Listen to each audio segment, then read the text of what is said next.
What's up, y'all? You know who it is, your boy JP the Install Guy, hoping to make your install life a little bit easier. Today we got another Q&A where I take your guys' comments and give you a visual answer. That way, not only will it help you, but it may help somebody else. So if you're into that type of thing, please consider subscribing.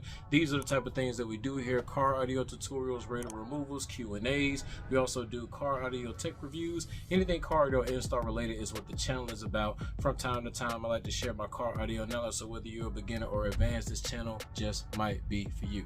All right, so today's question is going to be from Carlos, and to be honest, when I read it, I just couldn't stop laughing.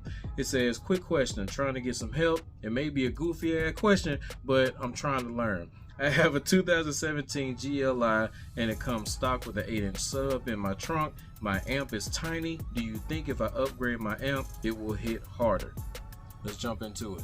All right, so first let's talk about your premium sound system. A lot of the vehicles that have premium sound systems and factory subs have been technically designed by the manufacturer to give you the right amount of bass for your sound system. The only thing is that the customer, us, we want a whole lot more bass, right?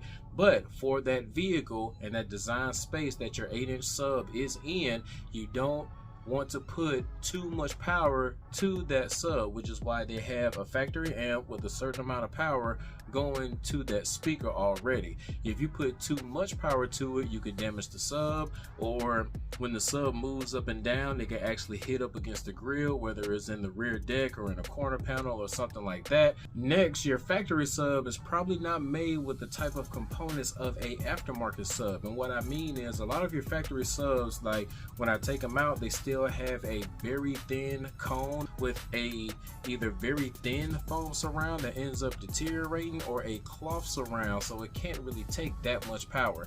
If you have a really nice premium sound system, you would at least have a rubber surround on your factory 8-inch sub, but it's not going to have the upgraded soft parts like the spider. It's not going to have like a reinforced dust cap and cone and a high foam surround of an aftermarket sub. So the first thing that I would tell you is that you might want to try to do some research and find out how much power can that sub take, and also how much power does your factory amp already provide. If your factory sub can only take 65 watts and your factory amp is providing 65 watts, then you are literally reaching the max of your factory sub, and then it's time to upgrade to some new equipment. Now, don't get me wrong, an 8-inch sub can cause some damage, but it really just depends on the 8-inch sub that you have. Look at that right there. This is not your factory 8.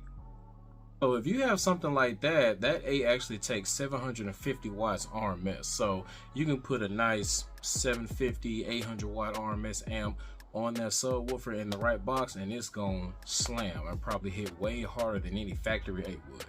So at the end of the day, to answer your question, should you add an amplifier on your factory sub so it can hit harder, I am going to say no. Like the scenario we talked about earlier, if your factory amp is already pushing the right amount of watts to that sub so it can perform at its best, then adding an amplifier is going to damage some things. Also, if your sub can handle more, I just don't know if the investment that you would spend on buying an amp, wiring kit, line output converter, if you're going to keep the factory radio, and if you're not putting it in yourself, you're going to have to pay somebody installation. I don't think you'll actually get that day and night difference in putting an amplifier on that factory sub as far as getting the right amount of bass that you want. So now what's your options? So I'm going to say that you might just need to go ahead and buy some subs, or a sub. First thing you got to do is determine how much bass do you actually want. Sometimes you can go inside a car audio shop and they may have some subs on display to where you can actually hear the bass. Some may even let you drive your car around into the install bay, and they'll actually throw a sub in the trunk and then let you hear that to kind of see if that's the desired bass. That's what I like to do in my shop. We have a little 12 and we have it on like a 800.1. It's not turned up all the way, just enough so we can kind of rock out inside the install base so when they dead silent. But somebody don't know how much bass they need, I'll throw that 12 in the trunk and I let them sit in it. We'll play some music on the little test bench, and then I'll let them feel the amount of bass that's inside the car. That way they can say that's either perfect, or I want more bass than that, or I want less bass than that. But that's going to be your starter point. If it's perfect, then I bet I can sell you this package right here. This is the 12, the box, the amp, and then I can let you know how much that costs. If you want something more, I know where to go. If you want something less, I know where to go. But you got to have a starting point on how much bass you actually want inside the car. Once you determine how much bass you actually want, you need to find out how we're going to get signal to that amp. If you're keeping your factory head unit, you're going to need to get some sort of line output converter. That way we can convert those high level signals from your factory amp going to that sub into a low level signal, so the amplifier can play the proper frequencies going to that sub so it sounds the best. If you're not going to do any type of LOC or DSP, which is a digital sound processor, then you might want to think about swapping out the radio.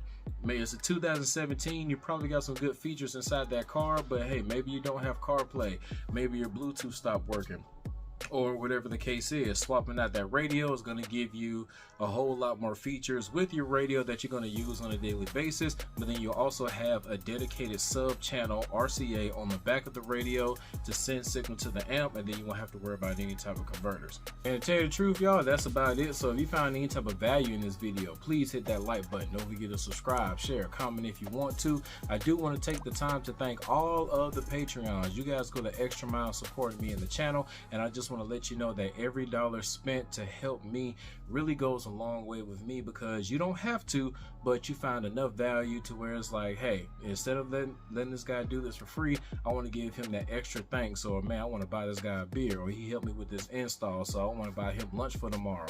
All that stuff helps me, and it definitely is appreciated. I don't ask anybody to do anything that they don't want to do, but everything that you do is greatly appreciated.